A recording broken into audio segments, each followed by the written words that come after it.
du, enfin des chapitres et tout ça. Il faut un peu vous rappeler de votre chimie organique. Ça va vous aider. Sinon, ça sera un peu du chinois. Et puis, il y a plein de toxicités que vous pouvez deviner en connaissant la composition chimique ou bien la formule chimique des produits. Mais bon, ça viendra petit à petit. Mais si vous pouvez un peu détailler, c'est bien. De vous-même, enfin, tout seul. Des rappels, c'est quoi une double liaison, c'est quoi une triple liaison, etc. Les groupements, les cétones, alcool, hydroxyle, tout ça. Donc, on commence ou bien on attend?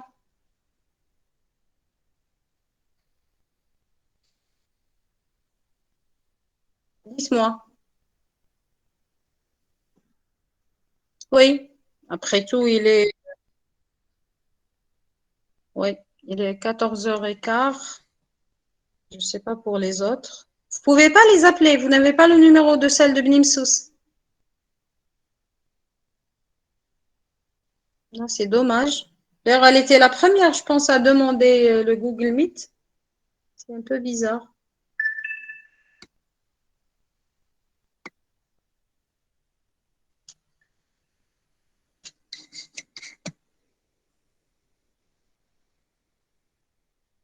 Donc, pour les hydrocarbures aliphatiques, ça va de soi. Hydrocarbures, ça veut dire il y a du carbone et il y a de l'hydrogène.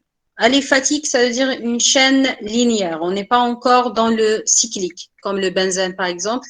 Ça fait partie des hydrocarbures aromatiques. Donc, ce sont des molécules à chaîne ouverte, linéaire ou un peu ramifiées. Donc, c'est des ramifications, saturées ou insaturées. Par rapport, pour différencier, saturé, ça veut dire il n'y a pas de double liaison ou de triple liaison. À l'inverse, insaturé, il y a une double liaison ou une triple liaison ou bien plusieurs.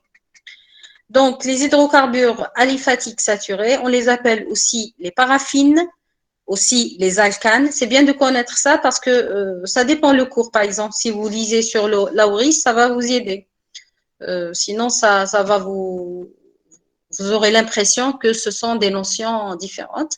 Donc, soit on dit hydrocarbures aliphatiques saturés, ou bien paraffine, ou bien ce sont les alcanes, tout court, de formule CnH2n plus 2.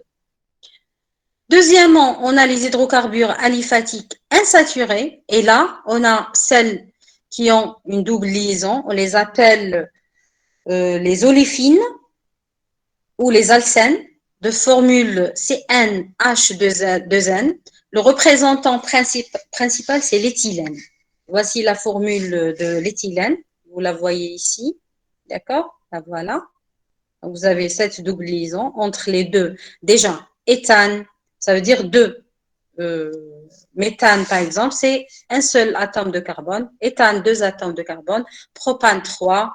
Euh, butane, quatre, etc. Et là, vous avez une double liaison et les autres, ce sont des atomes d'hydrogène. Donc, pour les hydrocarbures aliphatiques insaturés ayant ou plusieurs triples liaisons, on les appelle aussi les acétyléniques, alcine aussi. Voici la formule chimique, c'est NH2N-2. Le principal, c'est l'acétylène. Et là, voilà sa formule chimique.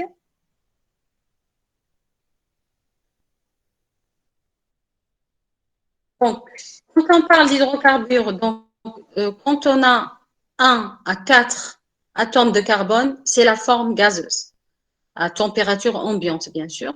Vous avez le méthane, l'éthane, le propane, le butane. Vous avez aussi l'éthylène, l'acétylène, c'est-à-dire l'autre lorsqu'il y a une double liaison ou bien une triple liaison. Donc, tous les composés entre C1 et C4 sont de forme gazeuse. Lorsqu'on a un nombre compris entre 5 atomes de carbone et 16 atomes de carbone, là, a priori, on est dans la forme liquide. Et c'est là que se retrouvent les solvants. Donc, plus la masse moléculaire est élevée, ça veut dire plus on passe C9, C10, etc., Et plus la structure est complexe, il y a des ramifications, il y a tout ça. Et là, plus le produit tend à devenir liquide avec une viscosité qui s'accroît. C'est-à-dire liquide, mais plus visqueux, etc. Plus on avance dans les atomes, plus il y a des ramifications, le liquide ou bien le produit a une forme liquide et il devient visqueux de plus en plus. D'ailleurs, l'exemple type, vous avez par exemple le goudron qui devient très très visqueux et après ça passe au-delà de 16 atomes de carbone, vous avez la forme solide. D'accord? Ce sont des solides. Est-ce que c'est clair? Allô, allô? Vous êtes là? Oui. D'accord. Donc je passe, c'est clair? Les autres, mesdemoiselles, ça va? Oui, ça va. D'accord. Donc on passe. Sources d'exposition aux hydrocarbures aliphatiques. Donc, on commence, on les sépare, donc je les ai séparés, les alcanes et les hydrocarbures insaturés.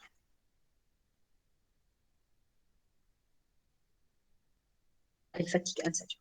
Donc, pour les hydrocarbures aliphatiques saturés, bien les alcanes, généralement, donc, il faut retenir dès maintenant et comme solvant.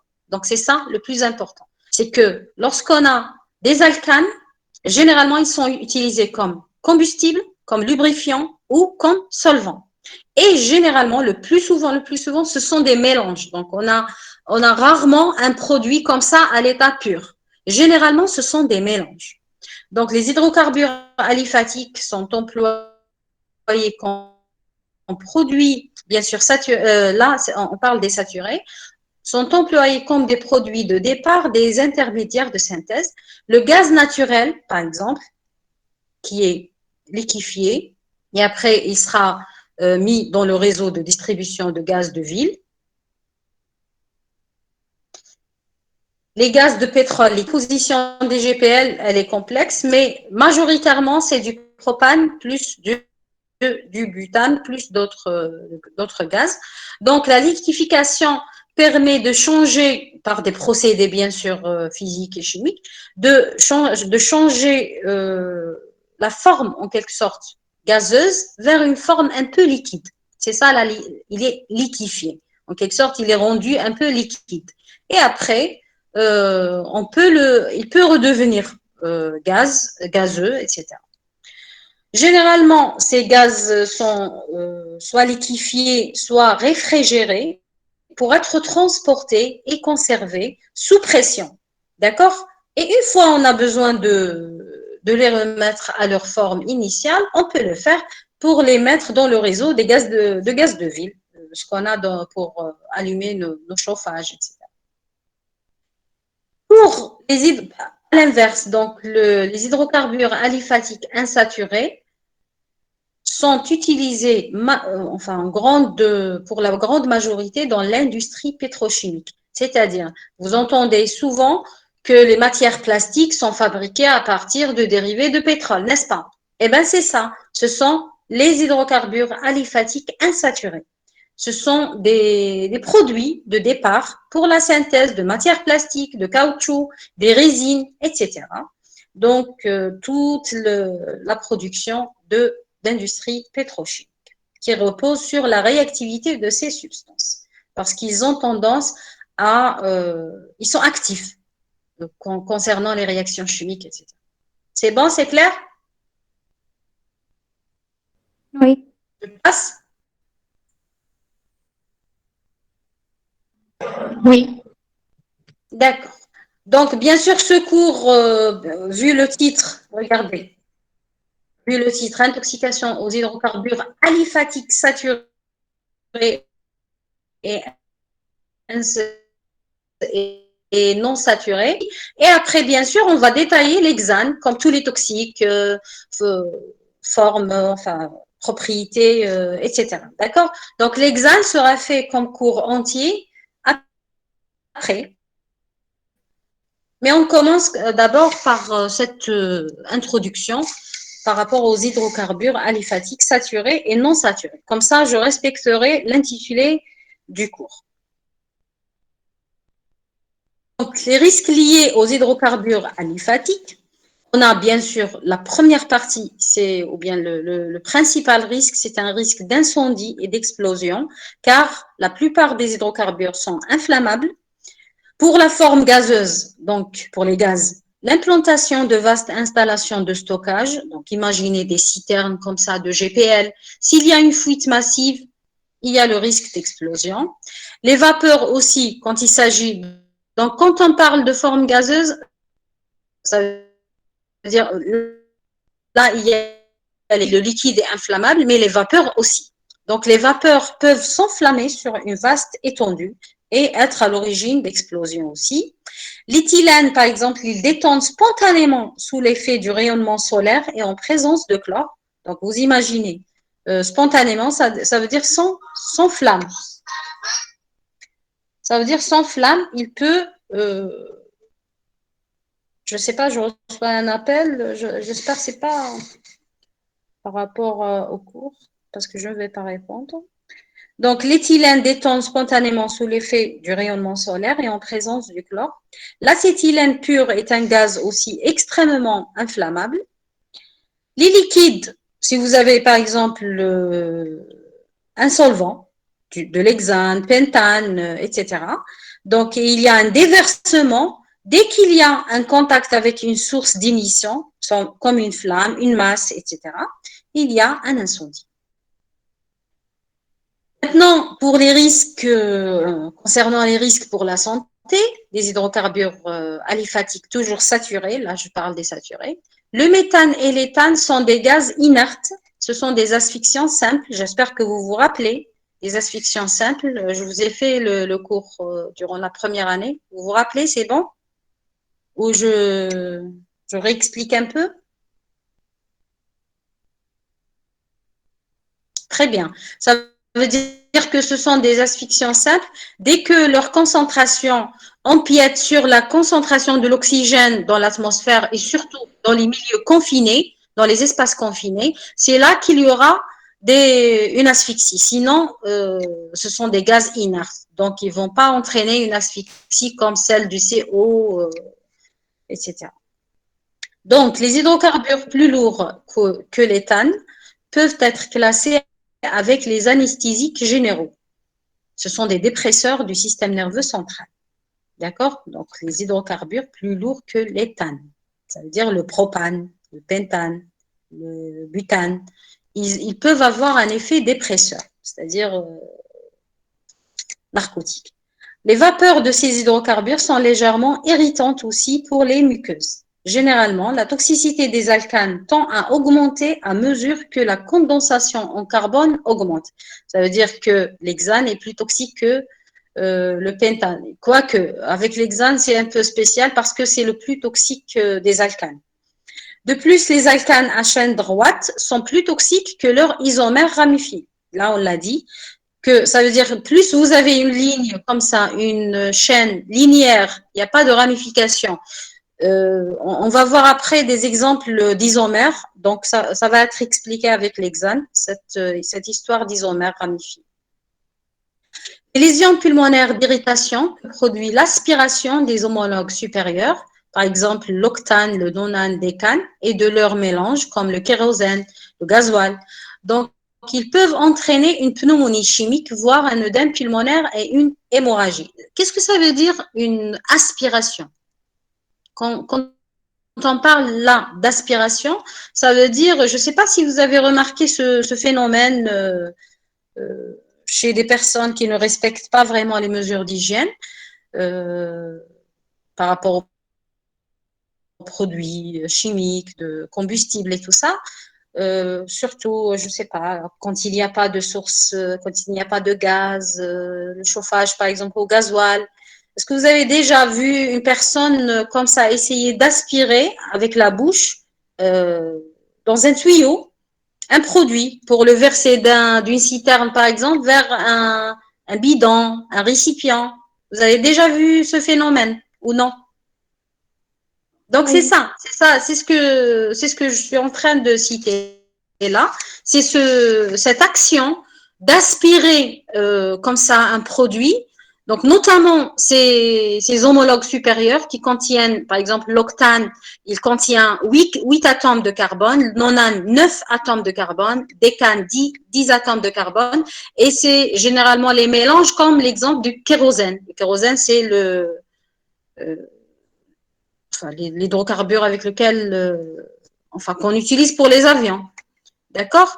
Donc, si on aspire, par exemple, du kérosène, il y a risque. Donc, c'est quoi le risque? C'est que ce passage dans les poumons va entraîner une pneumonie chimique, voire même un œdème pulmonaire et une hémorragie pulmonaire. Enfin, au niveau de l'appareil respiratoire. Et c'est très grave. Les hydrocarbures aussi paraffiniques liquides sont des solvants. Paraffinique, ça veut dire linéaire, saturé. On est toujours dans les saturés. Donc, sont des solvants des graisses et des irritants cutanés primaires.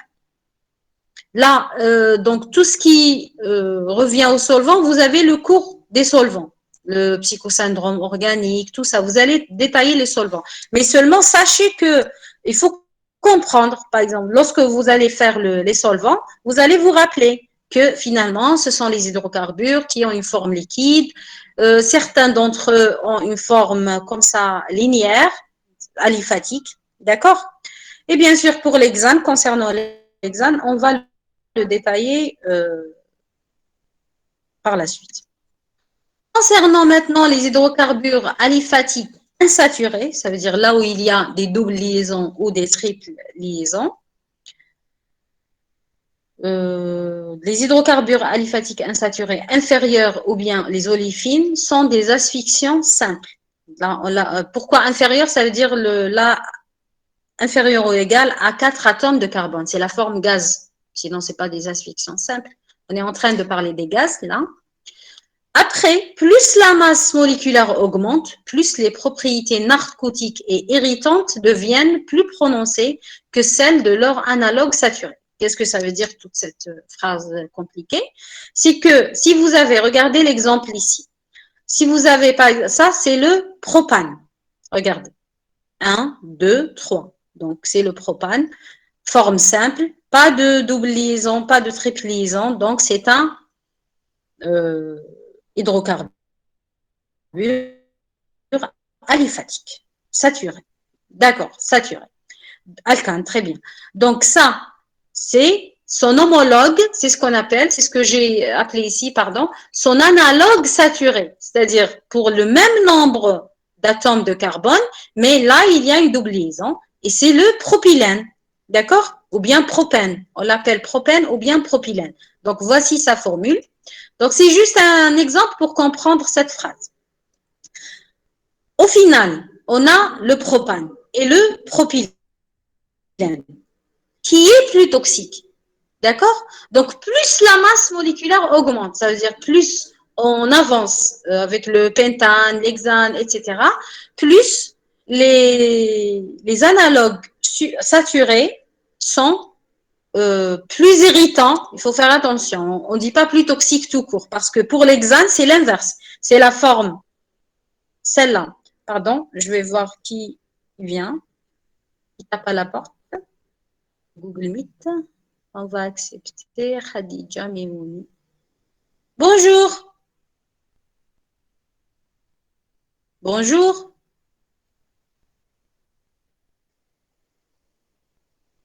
Bon, je pense Mimouni, elle est en 3e année. Je me rappelle de Bebloued, je pense, parce qu'elle n'a pas assisté l'année passée. Alors, je les ai invités à assister avec vous. Bonjour. Bouabash, c'est avec vous? Bonjour, docteur. Bonjour.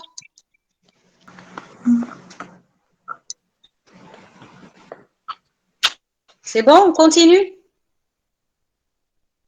Ok.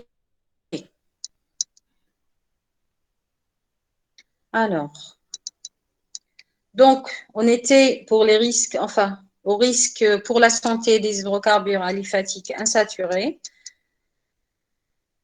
Là, je disais que, par exemple, ici, pour le propane comparé au propylène,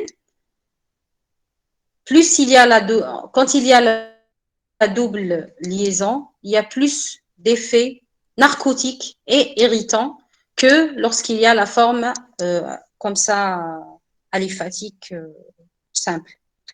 Donc, l'éthylène, par exemple, le propylène et l'amylène sont des anesthésiques connus en chirurgie. Ils sont administrés avec de l'oxygène. Voici la formule de l'amylène. D'accord? Donc, c'est un composé à 1, 2, 3, 4, 5 atomes de carbone. La toxicité générale de l'éthylène est très faible. Donc, ça, c'est des généralités en quelque sorte concernant les hydrocarbures aliphatiques parce que vous n'allez pas les faire ailleurs. Et après, on commence l'hexane. C'est l'hexane qui est le plus important. Il y a aussi l'isoprène, donc, qui fait partie aussi des hydrocarbures aliphatiques insaturés. Il n'était pas réputé toxique, sauf à des concentrations très élevées. Mais actuellement, il fait partie du groupe 2B du cirque pour les cancérogènes. Donc, l'acétylène est un gaz non toxique, mais narcotique. Il favorise une hypercapnie à faible concentration. Donc, c'était juste, en quelque sorte, un récapitulatif des toxicités les plus connues aliphatiques, saturées et insaturées. Bien sûr, dans les saturés, le chef de file, c'est l'hexane et on va le détailler à part. Alors, c'est bon? Là, on va commencer l'examen. Donc, pour les retardataires, vous n'avez pas raté la partie essentielle du cours. Donc, c'est maintenant qu'on va la commencer. Avant, c'était comme une introduction, si vous voulez. Donc, les propriétés physico-chimiques de l'hexane, c'est un hydrocarbure aliphatique saturé, C6H14. Il consiste en quoi? Du moment, on a dit que entre C4 et C16, ce sont des liquides. Donc, comme il a 6 atomes de carbone, donc c'est un liquide. C'est un liquide incolore, volatile, d'odeur plutôt désagréable. On peut le percevoir entre 80 et 150 ppm. Donc, lorsque sa concentration dans l'atmosphère est entre 80 et 150 ppm, on peut le percevoir. Bien sûr, plus de 150 ppm aussi. Mais ça veut dire peut-être certains vont le sentir à 80, d'autres à 90, etc. Donc, mais à 150, c'est certain, on va le percevoir. Pratiquement, il est insoluble dans l'eau, mais il est miscible, c'est-à-dire on peut le mélanger à d'autres solvants organiques. C'est un bon solvant des graisses, des cires et des résines. C'est un excellent solvant, en fait. C'est un liquide inflammable dont les vapeurs peuvent former des mélanges explosifs avec l'air. Comme on a dit, les hydrocarbures sont très inflammables. L'hexane est comme ça. Dans le monde industriel, comment on va le trouver? Donc, il est commercialisé sous la forme d'un mélange, le N-hexane, c'est-à-dire N-hexane, c'est la forme linéaire. Elle fait partie entre 40 et 50%. Le reste, ce sont les composants ou bien les isomères à 6 atomes de carbone. Autrement dit, vous achetez une bouteille, il est écrit hexane, par exemple. On va voir après, hexane technique, c'est un peu différent. Il est écrit hexane sur la bouteille de votre solvant. Ça veut dire quoi au fond? Ça veut dire que 40 à 50% de la composition consiste en N-hexane, c'est-à-dire ça, là, O, ce que vous avez O, N-hexane, c'est-à-dire la forme linéaire, simple, pas de ramification. C'est ça le N-hexane et c'est le plus toxique. C'est ce qu'on va étudier concernant la toxicité. Le reste, on a dit 40 à 50, ça veut dire entre 50 et 60%, c'est quoi? C'est ça. Ce sont les isomères. C'est pour ça que je vous ai dit tout à l'heure, on va expliquer ce que ça veut dire les isomères. Donc, ces isomères ont même nombre de carbone. Regardez, par exemple, là, vous avez, est-ce que vous arrivez à suivre? Le 2-méthylpentane, c'est-à-dire le 2-méthylpentane. On prend le pentane, donc voici le pentane, d'accord? Donc 1, 2, 3, 4, 5.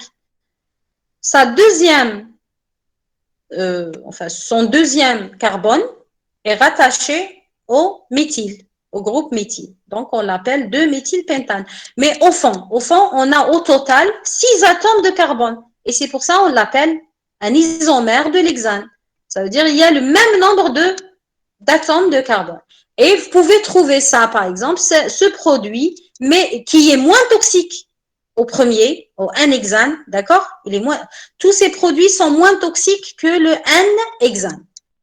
Donc, c'est pour ça, il y a des mélanges comme ça quand on achète un solvant qui s'appelle hexane, comme ça sur la bouteille. Vous trouvez 40 à 50% N-hexane et le reste, c'est un mélange des isomères. OK? Est-ce que c'est clair? Oui. Très bien. Si vous trouvez l'expression hexane technique, ça veut dire que le mélange contient du N-hexane, ces isomères, mais aussi d'autres hydrocarbures aliphatiques dont le nombre d'atomes de carbone peut aller de 5 à 7. Donc, vous pouvez trouver aussi du pentane ou bien de l'octane, d'accord? Ça veut dire qu'il y a aussi des hydrocarbures qui peuvent ne pas vraiment forcément être à 6 atomes de carbone, et on l'appelle hexane technique. Ça veut dire en quelque sorte un hexane de moindre qualité que le premier. Vous voyez? Parce que le premier, c'est vraiment à 6 atomes de carbone. Et c'est un excellent solvant. Donc, quelques exemples des utilisations et des sources d'exposition. C'est très, très important à connaître pour un médecin du travail. Là, j'ai entendu, normalement, il y a une invitation. Oui, et c'est Nassef. Bonjour. Bonjour, docteur. Bonjour, ça va? Vous allez bien? Ça va, alhamdulillah. Et vous? Alhamdulillah. Vous êtes en deuxième année? Non, je suis en troisième année actuellement. À Tizi? Non, à BO, Bebloued. Bebloued, donc il y avait vous et Mimouni, c'est ça? Oui, moi et Mimouni, oui. On a raté Très bien, très bien. Bienvenue alors. Merci, On a commencé la première partie, mais c'est pas très, très ok. Donc là, on va continuer. Si vous ne comprenez pas quelque chose, vous me contactez, il n'y a aucun souci. Ok, merci beaucoup. Donc là, pour les utilisations et les sources d'exposition de l'hexane, c'est un solvant dans les cols, les glues et les adhésifs. Dans la fabrication de chaussures, là, ça, il faut retenir. Si un jour vous avez un cas clinique et on vous parle de colle de chaussures, il faut penser directement à l'hexane. Bon, sauf s'il vise un mélange de solvants, mais l'hexane, c'est le solvant le plus utilisé dans ce monde d'industrie, par exemple pour les adhésifs, le caoutchouc, pour coller du caoutchouc, pour coller des matières plastiques, du cuir et tout ça, généralement, c'est de l'hexane. Dans l'imprimerie aussi, pour les encres. Dans les vapeurs d'essence, il y a aussi de l'hexane. Donc, sa part est inférieure à 10% en composition de l'essence, mais il existe. Donc, chez les couvreurs aussi, utilisant du carton bitumé. Donc, c'est pour l'étanchéité des toits. Dans l'industrie biotechnologique, c'est là où on utilise un peu les bactéries, des agents vivants, soit pour développer, par exemple, pour la fermentation, pour la fabrication de fromage et tout, mais c'est le côté développement de ces industries, de ces applications. Et après, si on a besoin de solvants, généralement, c'est de l'hexane. Dans les peintures aussi, il y a de l'hexane. Comme solvant d'extraction des huiles végétales, ça, je vais expliquer, c'est très intéressant à connaître. Comme milieu réactionnel et solvant dans la fabrication des polyfines, caoutchouc, synthétiques et produits pharmaceutiques aussi. La présence d'hexane doit être suspectée dans les solvants et les dégraissants volatiles à base d'hydrocarbures dérivés du pétrole. À chaque fois qu'on a un mélange de solvants, il faut suspecter que ça peut contenir une part d'Hexane. Et après, ça dépend les signes cliniques que vous avez. On va voir après que sa toxicité, surtout pour le système nerveux périphérique, doit faire penser à l'Hexane quand on a ce genre de clinique ou bien de symptômes. Également comme agent nettoyant dans l'industrie textile, l'industrie du meuble. En raison de la toxicité de l'hexane, il a été remplacé dans de nombreuses applications par de l'heptane, c'est-à-dire 7 à 7 atomes de carbone.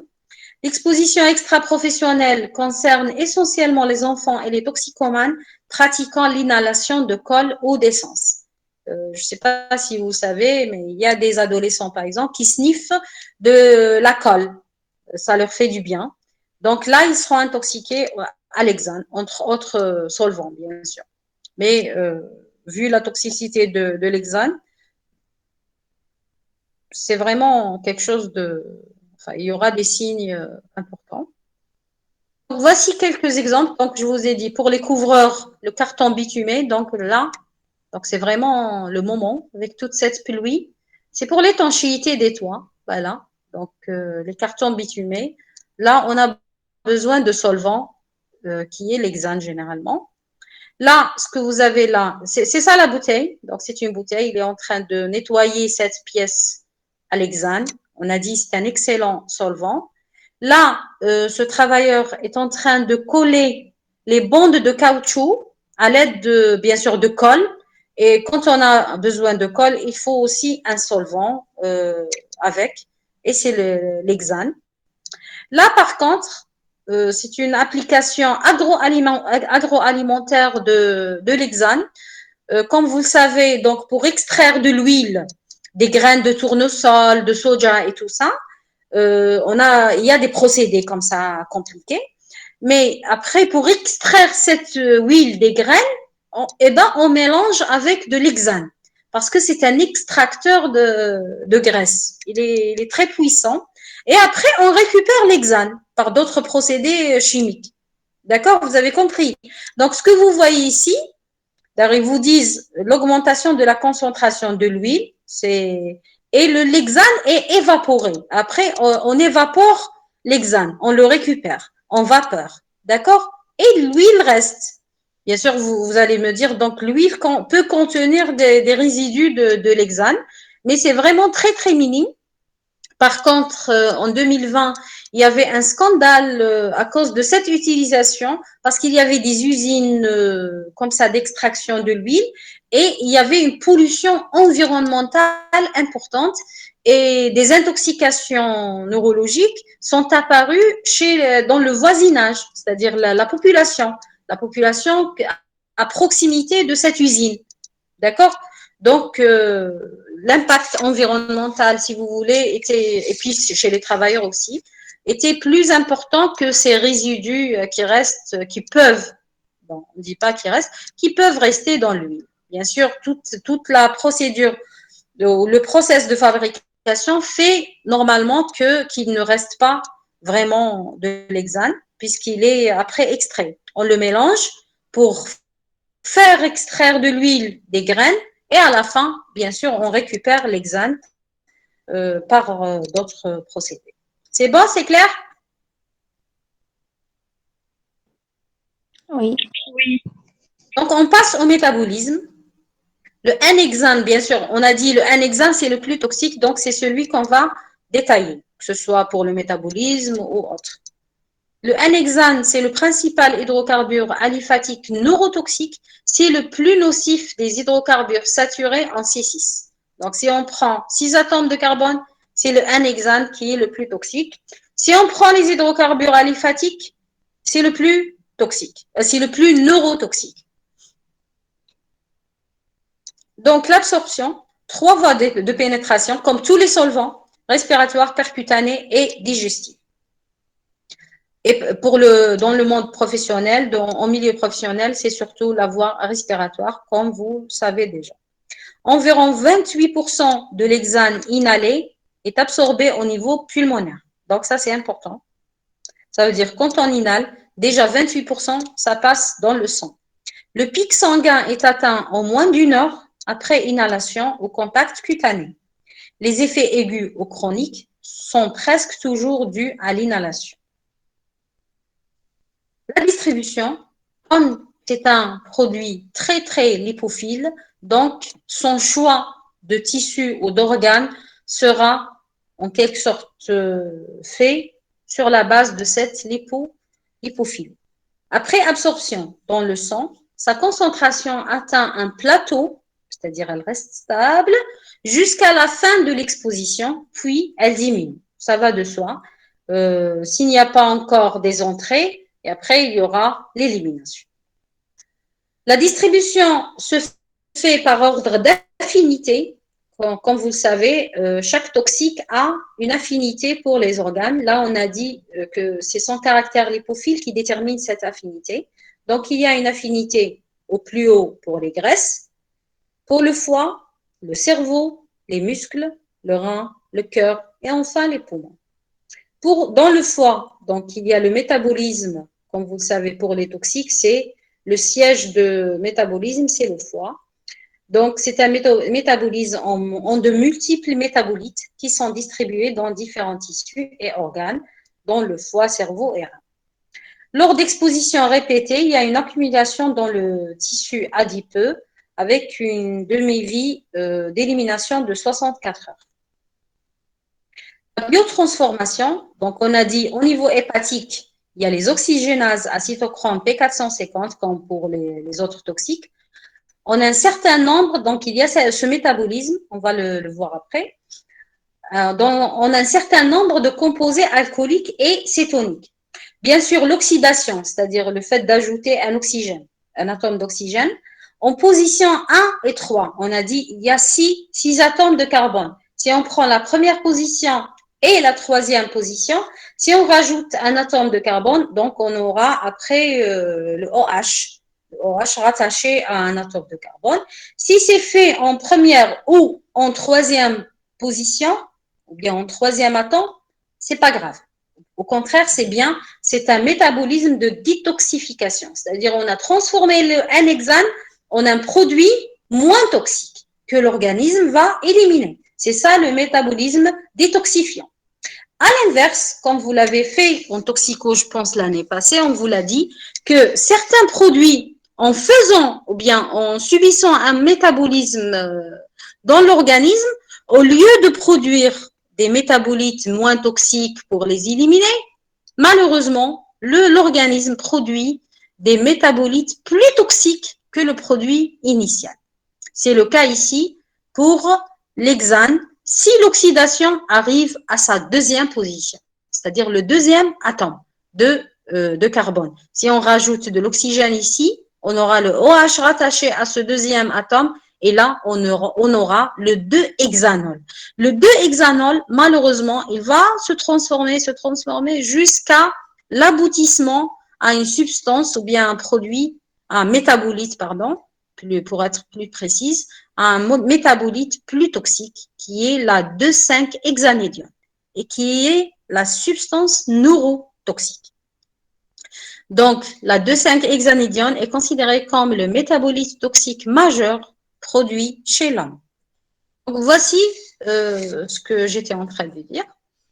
Voici le métabolisme détoxifiant. Donc là, en vert, regardez le N-hexane. Vous le voyez, c'est clair? C'est lisible, j'espère. Ça va? Oui. Ça va? Vous arrivez à lire? Très bien. Donc, pardon, je cherche le curseur. Donc, voici le N-hexane, n'est-ce pas? Donc, voici la forme simple, linéaire.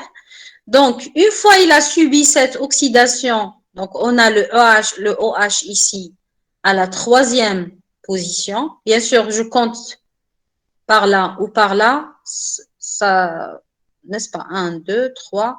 Non, là, ça sera 4. Donc, c'est 1, 2, 3. C'est la troisième position. Donc, je commence par ça. Je commence par là. Donc, là aussi, le 1-hexanol. Donc, c'est le premier atome. Donc, la première position.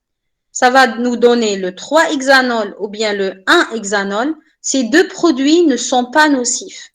Donc, ils vont subir soit la conjugaison, l'oxydation en acides gras, etc., ils vont être éliminés sans problème.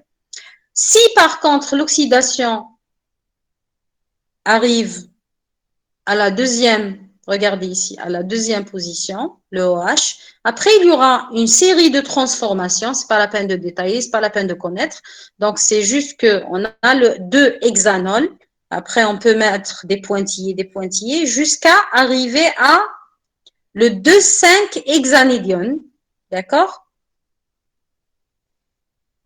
Ou il y a d'autres métabolites aussi, mais celui-là, c'est le plus toxique. Mais question métabolites urinaires, vous aurez les 4 là. Les 4 métabolites urinaires, le 2,5-hexanédione, le gamma-valérolactone, le 4,5-dihydroxy-2-hexanone, le 2,5-diméthylfurane. Donc, si vous arrivez à apprendre les 4 substances, les 4 métabolites, tant mieux. Sinon, il faut retenir le premier, le 2,5-hexanédione, qui est très, très important à connaître. Pour l'élimination, bien sûr, elle se fait dans les urines et on a cité les 4 métabolites. Jusqu'à 10% du N-hexane absorbé sera éliminé comme tel, inchangé, dans l'air expiré. Au milieu professionnel, le dosage de la 2,5-hexanédione constitue un indicateur relativement spécifique de l'exposition en N-hexane, mais c'est aussi un métabolite de la méthyle-N-butylcétone. Ça, après, vous allez faire d'autres cours. Si un jour, vous tombez sur un cas clinique et vous aurez une polynévrite sensitivo-motrice avec la 2,5-hexanédione comme métabolite, vous n'avez pas le droit de penser uniquement à l'hexane, car la méthyle-N-butylcétone a le même métabolite et elle aussi, elle peut entraîner cette polynévrite. OK? D'ailleurs, vous aurez un diagnostic d'élimination ou bien un diagnostic professionnel différentiel. Donc, après, vous pouvez dire on élimine devant l'absence de notion d'exposition. D'accord? Mais sinon, l'hexane, à chaque fois vous avez besoin d'exemples pour une polynévrite sensitivo-motrice due à un solvant, vous avez l'hexane et la méthyle-N-butylcétone. Pour les interactions, une co-exposition de l'hexane, le N-hexane toujours, si on est exposé en même temps au N-hexane et au toluène, ou bien au xylène, ou bien encore à la méthyléthylcétone, cette exposition concomitante va inhiber le métabolisme de l'hexane et la formation de la 2,5-hexanédione. Donc, c'est comme une protection en quelque sorte. D'accord? Ça va un peu inhiber le métabolisme. D'accord? Par contre, une coexposition avec de l'acétone va potentialiser le métabolisme de la neurotoxicité. Donc, ça va encore aggraver ou augmenter ce risque de polynévrite. Le mode d'action, comment ça se passe? Généralement, la 2,5-hexanédione, donc c'est une théorie, c'est selon les ouvrages, elle serait responsable de la neurotoxicité, donc c'est la 2,5-hexanédione. Comment? Généralement, elle va se lier au groupement amine de la lysine. Donc, la lysine, c'est un acide aminé. Des protéines spécifiques des neurofilaments. Donc, les neurofilaments, des axones, des nerfs périphériques, comportent des protéines, bien évidemment, sont des protéines généralement, des neurofilaments. Et il y a cet acide aminé, la lysine. Donc, cette 2,5-hexanédione, ce métabolite, va un peu prendre le groupement amine. Il va former du pyrrole. Le pyrrole, c'est une forme cyclique, mais à 5 atomes de carbone avec une forme un peu spécifique. Et ce qui va entraîner en quelque sorte cette neuropathie. Comment? Avec une dégénérescence de l'axone, une démyélinisation de la fibre nerveuse qui en résulte. Elle commence à la périphérie, donc toujours vous vous rappelez du Guillain-Barré qui commence de la périphérie et monte, donc c'est à peu près la même chose. Donc cette neuropathie, elle commence du côté distal et elle approche. Donc, elle commence à la périphérie, en particulier au niveau des fibres nerveuses les plus longues. Donc, les plus longues, ça veut dire les membres inférieurs. Et elle a tendance à s'étendre vers le niveau central. Après, ça va se rapprocher, sans que les neurones ne présentent de signes de dégénérescence. Donc, c'est surtout l'axone qui est touché. Donc, la toxicité, c'est bon, c'est clair? Est-ce qu'il y a une question? Est-ce que vous n'avez pas compris quelque chose que je dois répéter? Dites-moi. Non, c'est clair. C'est clair pour tout le monde? Ça C'est bon? Ça va? De toute façon, j'ai envoyé le polycopier au docteur Chebini. Donc, vous l'aurez. Pour les troisièmes années, je vais l'envoyer au docteur Touati aussi. Ou bien vous l'avez, je pense. Docteur Mimouni et docteur Nassef. Oui, on a le document. Vous avez le polycopier, oui. Très bien. Oui, oui. Très bien. Donc, on passe à la toxicité, c'est bon?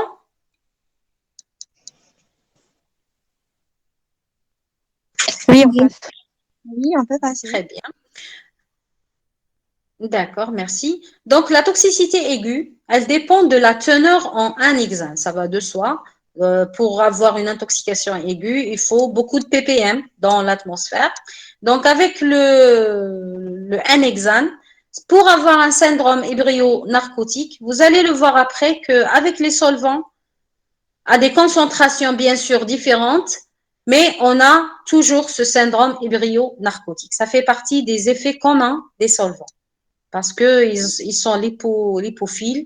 Donc, dès qu'on les inhale, ça va au cerveau et il y aura des effets.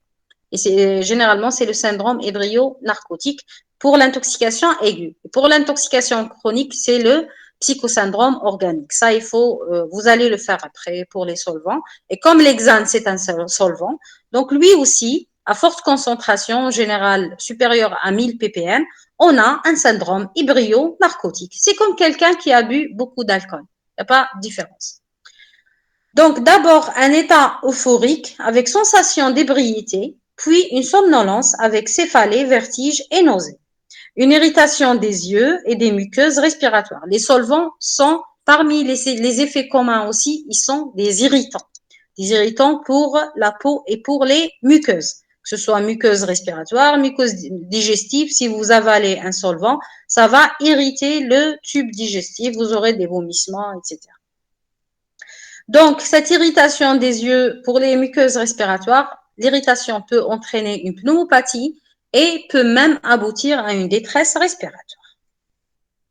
En cas d'ingestion ou d'aspiration, on a expliqué tout à l'heure pour l'aspiration, c'est l'exemple, si vous avez par exemple quelqu'un, ou bien vous avez déjà vu, c'est quelqu'un qui prend par exemple un tuyau quand on n'a pas de pompe. Donc, comment on fait pour extraire ou bien pour récupérer un produit, un hydrocarbure d'une citerne par exemple, et le mettre dans un bidon?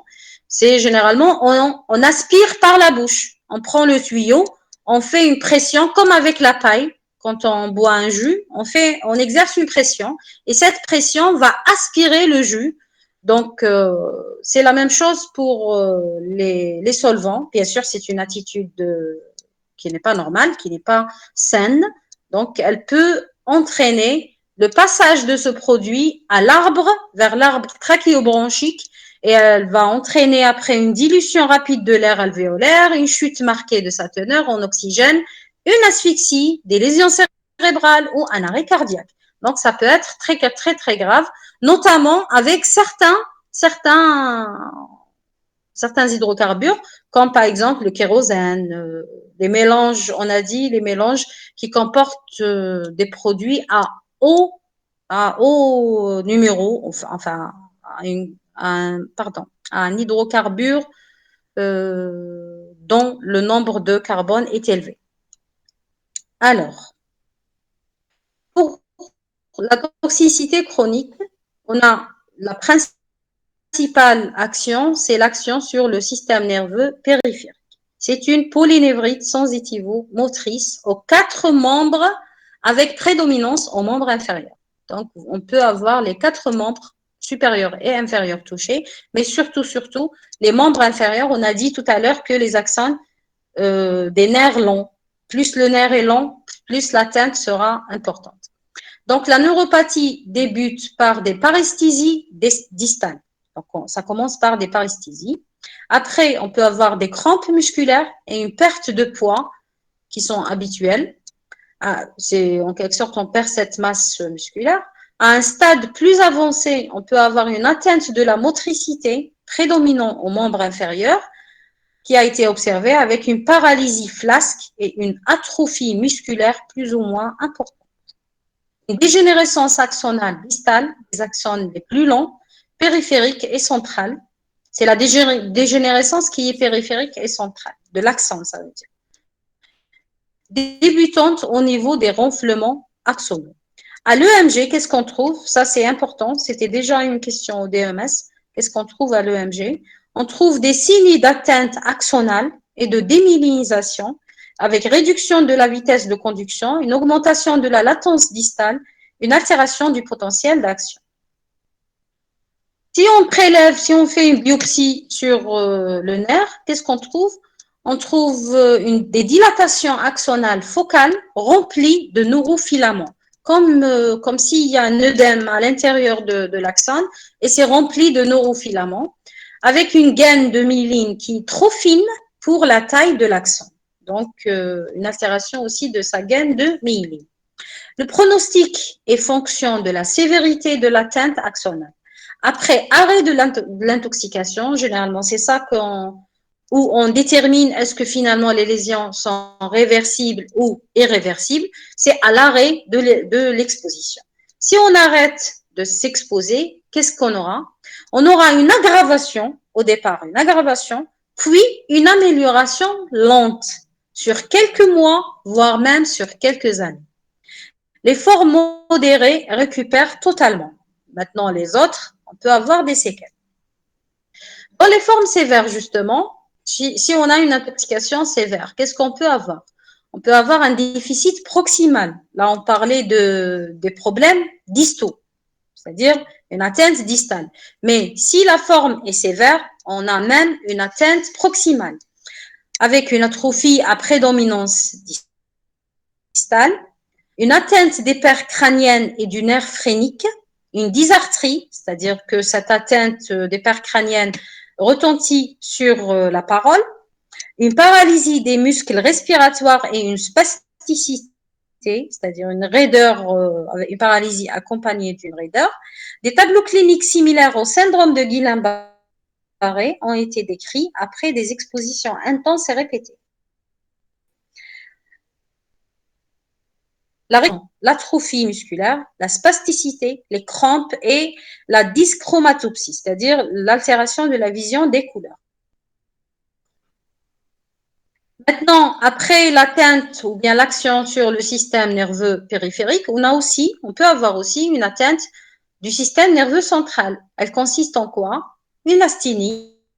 C'est ce que, en quelque sorte, ça répond au psychosyndrome organique des solvants, comme le reste des solvants. Donc, des troubles de mémoire à court terme, une difficulté de concentration, une altération des performances aux tests psychométriques, une altération des potentiels évoqués somesthésiques. Dans les cas les plus sévères, l'atteinte du système nerveux central se traduit par une dysarthrie et une incoordination de la démarche. Cette atteinte est plus difficilement réversible que l'atteinte périphérique. Vous allez faire après avec les solvants qu'il y a plusieurs stades, il y a 3 stades. Donc, le premier stade est réversible. Généralement, c'est les effets subjectifs, troubles de concentration, troubles de mémoire, une nervosité, asthénie physique, psychique, etc. Des troubles de sommeil. Et généralement, si on arrête l'exposition, c'est réversible. Mais si ça arrive au stade d'atrophie du cortex cérébral à l'IRM et tout ça, plus on avance, plus on a des signes objectifs, comme par exemple l'altération des potentiels évoqués somesthésiques, et plus la réversibilité sera très, très difficile. Donc, l'action sur la vision, un œdème de la macula et des perturbations de la discrimination des couleurs ont été aussi rapportées. Action sur les poumons, une augmentation de la prévalence d'un syndrome posé de manière prolongée aux vapeurs de inflammatoire qui pourrait être suivie d'une réaction fibrogénique progressive, voire une fibrose interstitielle. Action cutanée, donc on peut avoir des dermatoses d'irritation par contact répété ou prolongé. On peut avoir aussi une action reprotoxique, justement le 2,5-hexanidiol, qui est le métabolite toxique du N-hexane. Il peut provoquer des lésions testiculaires, une diminution de la mobilité et des paramètres de villosité des spermatozoïdes. Donc à l'origine d'une stérilité. Donc c'est bon pour la toxicité. On passe au traitement. Traitement de l'intoxication aiguë, donc il n'y a pas de traitement spécifique, c'est juste le traitement, comme ça, selon les signes d'appel. S'il y a un contact percutané, il faut retirer, il faut laver pendant 15 minutes la zone contaminée. S'il y a une ingestion, ne pas faire vomir le patient, pas de lavage gastrique sans intubation trachéale, parce que sinon, on l'a dit, s'il y a un passage de ce solvant dans l'arbre trachéobronchique, ça risque d'entraîner un œdème pulmonaire après.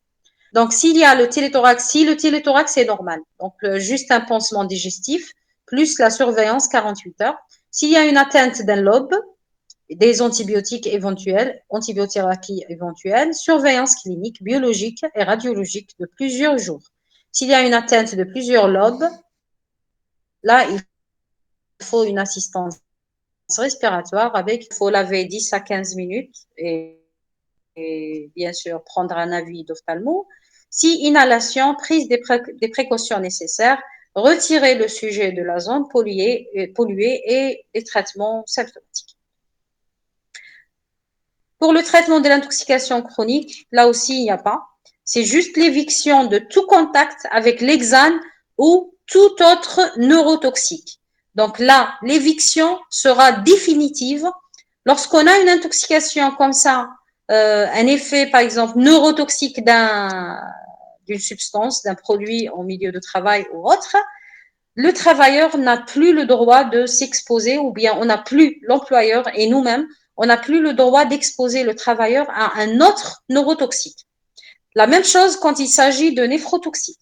Si vous avez déjà une intoxication, par exemple, au plomb, et ça cause une néphrotoxicité, même s'il y a un retour à la normale, on n'a plus le droit d'exposer le travailleur au plomb ou au mercure ou au cadmium, etc. On n'a pas le droit de l'exposer à un autre néphrotoxique parce que ce sont des organes déjà nobles.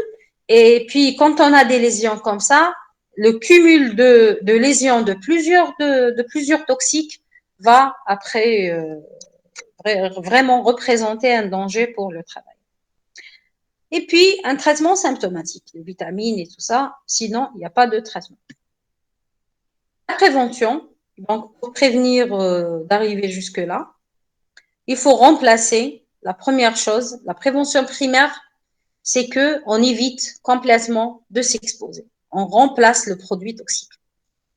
Si on arrive à remplacer l'hexane par de l'heptane, le pentane ou le cyclohexane, c'est mieux parce qu'ils sont moins toxiques que le N-hexane. Sinon, le travail en vase clos, l'aspiration des vapeurs à la source, l'aération et l'assainissement des locaux, c'est-à-dire vraiment nettoyer, ventiler, c'est l'assainissement des locaux, c'est-à-dire de l'atmosphère aérienne, hein, on ne parle pas d'autre chose. Le contrôle atmosphérique des lieux du travail et le respect des valeurs limites d'exposition. Donc, la VME, la valeur moyenne d'exposition en France, qui est calculée généralement sur une journée entière, sur 8 heures d'exposition. Bien sûr, elle est équivalente aussi, c'est la même valeur qui est donnée pour la TLV-TWA de l'ACGIH aux USA. Les deux sont d'accord pour cette limite, c'est que pour le N-hexane, on ne doit pas être exposé à plus de 50 ppm. Vous vous rappelez tout à l'heure, on a dit que à partir de 80 ppm, on peut le percevoir, on peut le sentir. Donc là, ça veut dire on n'a pas le droit de sentir l'odeur de l'hexane. Est-ce que c'est clair? Vous avez compris? Donc, même si on n'a pas de moyen de mesure, si vous entrez dans un atelier, vous arrivez à sentir l'odeur de l'hexane, ça veut dire que ça dépasse les 80 et ça veut dire on n'est pas en norme. Ça veut dire que notre concentration, à nous, elle dépasse les 50 ppm. Donc, pour les autres isomères de l'hexane, en France, la limite donnée, c'est 500 ppm, mais en Allemagne, elle est de 200 ppm. Ils sont un peu plus bas, ils sont plus exigeants. Bon, là, j'ai trouvé tout à l'heure, je ne sais pas si je l'ai fermé, dommage. Oui, la voilà. C'est juste une image qui récapitule un peu ces valeurs limites d'exposition. Regardez, donc les valeurs limites d'exposition, parce que souvent vous trouverez les limites de l'INRS, etc. Donc, quand on parle de valeur moyenne d'exposition, donc elle est sur 8 heures, elle est, généralement, c'est la même chose que la TLV-TWA. D'accord? Donc, c'est en quelque sorte, ça représente. C'est pas le même organisme qui l'a élaboré. Ça, c'est aux États-Unis et ça, généralement, c'est en Europe. Donc, la VLE, c'est-à-dire la valeur limite d'exposition à court terme, c'est-à-dire que on a la VME, c'est-à-dire sur 8 heures, par exemple, j'ai pas le droit de m'exposer comme étant, par exemple, travailleur. Le travailleur on n'a pas le droit d'exposer le travailleur, par exemple, à plus de 50 ppm. Mais il peut y arriver, il y a un déversement, vous voyez, une citerne, on a eu un problème, un accident comme ça. Donc, il y a eu un déversement, par exemple, et on a dosé, on a trouvé, par exemple, 70 ppm. C'est pas très grave, à condition que ça soit à court terme, c'est-à-dire comme ça, hein, durant quelques minutes. Et après, on a réglé le problème. 15 minutes, vous voyez. Donc ça, la VLE, la valeur limite d'exposition à court terme, donc on a le droit de dépasser de temps en temps, exceptionnellement, cette VME, mais tout en restant dans la VLE. Vous voyez un peu, vous avez compris? Allô, allô? Oui, c'est clair. C'est clair. Ça veut dire que lorsque vous trouvez une VME, oui, si on a un incident, on a un problème, on la dépasse, il faut que ça soit exceptionnel et toujours rester dans la limite de cette VLE. Pour la VLE, elle est équivalente pour les normes de l'ACGIH, les États-Unis, c'est la TLV-STEL et la TLV-C. Ils ont précisé deux normes, c'est-à-dire Short Term Exposure Limit, ou la CELIN, c'est Absolute Exposure Limit that should not be HDC. À aucun moment, la TLVC, à aucun moment, on ne doit s'exposer à cette dose. Donc, il vous donne une valeur. Celle-là, ça veut dire on a le droit d'être exposé, mais vraiment pas plus de 15 minutes. D'accord? Et elle ne sera pas répétée plus de 4 fois par jour. C'est-à-dire, vous avez le droit d'exposer les travailleurs d'une façon exceptionnelle, mais à cette valeur qui est bien sûr supérieure à la première, la TLV-TWA, mais d'une façon pas plus de 15 minutes et pas plus de 4 fois par jour. Les deux valeurs, celles-là, sont équivalentes à la VLE en Europe. C'est juste, j'ai trouvé ça, donc j'ai jugé que c'était intéressant à connaître. Sinon, on revient à la prévention. Donc, il faut aussi un stockage adéquat. Pardon, je reviens à la diapo. Donc, il faut un stockage adéquat. Il faut interdire de fumer sur les lieux de travail car ce sont des produits très, très inflammables avec risque d'explosion. Entreposage dans les ateliers de petites quantités, toujours pour en même temps, parce qu'il y a un risque d'évaporation. Vous imaginez si le récipient n'est pas bien fermé, donc il fait chaud, vous allez le voir avec les solvants, c'est que généralement ce sont des produits qui s'évaporent très très vite en ambiance chaude. Donc si vous avez plusieurs récipients dans l'atelier et il fait chaud, et on utilise et après on ferme pas très bien, etc., ça veut dire que la concentration des vapeurs va augmenter. Il y a une autre raison, c'est que s'il y a un incendie, vu la quantité importante, là, les dégâts seront très, très importants et le risque vital sera engagé avec même des explosions. Par contre, si on garde juste la quantité dont on a besoin pour quelques heures, pour la journée, donc ça ira. Donc, aussi, une autre précaution, il faut éviter d'utiliser d'autres substances neurotoxiques en même temps, comme la méthyl N-butylcétone qu'on a cité tout à l'heure. Si j'utilise le N-hexane et en même temps la la N-méthyl, s'appelle N-méthylcétone, N-méthylbut, pardon, je la connaissais, mais là j'ai oublié. Ah, voilà. Donc, méthyl N-butylcétone. Voilà, méthyl N-butylcétone. Il faut la connaître, celle-là. Alors,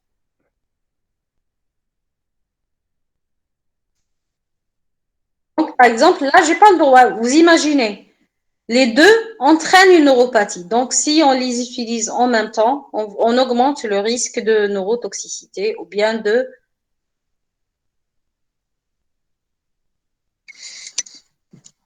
pardon, de neuropathie. Donc, il faut aussi une formation et information des travailleurs. C'est très important.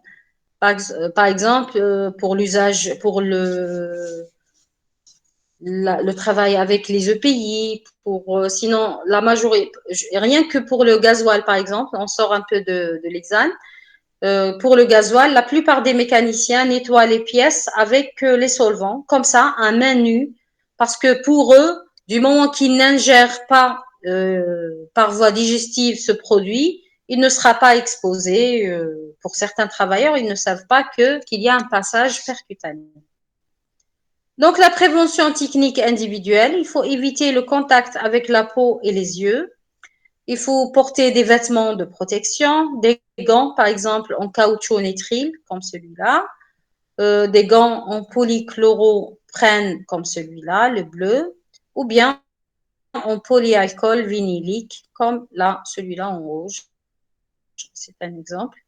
Donc, les lunettes de sécurité aussi, pour éviter la projection sur les yeux. Pour la prévention médicale, à l'embauche, donc il faut éviter d'exposer les travailleurs présentant une affection cutanée, surtout qui favorise la pénétration. Bien sûr, on vous demande pas, il n'y a aucune réglementation qui vous oblige à déclarer les travailleurs, par exemple, qui ont un eczéma au niveau des mains, comme inaptes à un poste qui comporte ce risque d'exposition. Mais, par exemple, on peut exiger le port de gants, on peut exiger le traitement, le suivi de l'affection. Maintenant, si c'est une affection chronique, et ça va certainement augmenter l'exposition ou bien s'aggraver. Là, après, au cas par cas, pour décider de l'aptitude. Éviter d'exposer des travailleurs qui ont des affections oculaires. Vous imaginez, ça peut entraîner une lésion de la macula, des lésions une altération de la vision des couleurs. Donc, ça peut aggraver certaines affections. Des lésions respiratoires, on a parlé de syndrome obstructif, d'inflammation alvéolaire avec risque de fibrose pulmonaire, etc. Et bien sûr, de neurologique. Si quelqu'un a une affection neurologique, déjà une neuropathie, on ne peut pas l'exposer à l'examen. Aussi, il faut éviter l'exposition simultanée à d'autres neurotoxiques. Si anomalie à l'examen neurologique, à l'EMG, donc de préférence, il faut le demander à la visite d'embauche. Il faut éviter l'exposition des femmes enceintes, ça c'est certain. Aux visites périodiques, au moins 2 fois par an, avec un examen neurologique minutieux. Dosage urinaire, normalement, ça fait partie de la surveillance médicale, du protocole de surveillance médicale, mais on n'a pas une réglementation là-dessus. Mais on peut doser le 2,5-hexanédione. Il ne faut pas une dose de 5 mg par litre, urinaire bien sûr, et elle est équivalente à l'exposition de 50 ppm. Il y a une bonne corrélation, c'est-à-dire plus on est exposé plus la concentration atmosphérique augmente, plus la dose de 2,5 hexanidiones urinaire augmente aussi. Donc, elle est équivalente à 5 mg par litre. Donc, on devine qu'il ne faut pas qu'elle dépasse cette limite. Le M-hexane sanguin, donc la concentration minimale permissible, elle est de 15 microgrammes par 100 millilitres pendant l'exposition. Dans l'air expiré, on peut le doser. On a dit qu'il y a une proportion qui est éliminée directement dans l'air expiré. Donc, il nous faut, si on trouve qu'elle dépasse 50 ppm pendant l'exposition, ça veut dire aussi qu'il y a un excès d'exposition.